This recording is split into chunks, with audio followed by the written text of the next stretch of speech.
பிரம்ம முகூர்த்தத்தில் விளக்கேற்றுறது ரொம்பவே நல்லது. அதில் பார்த்திங்கன்னா நிறைய பலன் கிடைக்கும். சூரியன் உதயமாகிறதுக்கு முன்னாடியே இந்த விளக்கு நம்ம ஏற்றணும்.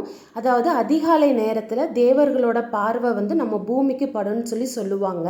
அதே சமயத்தில் பிரம்மனும் பூமியை பார்ப்பாரு அப்படிங்கிறது தான் சாஸ்திரம். அதனால தான் இந்த நேரத்தை பிரம்ம முகூர்த்த நேரம்னு சொல்கிறாங்க. இந்த நேரத்தில் நம்ம விளக்கேற்றி வச்சு சாமி கும்பிட்டோம் அப்படின்னா தேவர்கள் நம்மளை ஆசீர்வதிப்பாங்க அப்படிங்கிறது ஐதீகம். நம்ம என்ன நினச்சி விளக்கு ஏற்றுறோமோ அது நம்மளுக்கு பன்மடங்காக கொடுக்கக்கூடிய நேரம் தான் இந்த பிரம்ம முகூர்த்த நேரம். நம்ம கஷ்டம் எல்லாமே தீர்ந்து கண்டிப்பாக நல்லதே நடக்கும். நம்ம கடவுளை முழு மனசோட வேண்டி நம்ம பூஜை பண்ணும்போது கண்டிப்பாக 100 மடங்கு நம்மளுக்கு நல்லது தான் நடக்கும். இந்த பிரம்ம முகூர்த்த பூஜை பார்த்திங்கன்னா 48 நாள், 21 நாள், 11 நாள், 9 நாள், 7 நாள், 5 நாள்னு சொல்லி ஒற்றைப்படை வரிசையில் நம்ம சாமி கும்பிடலாம்.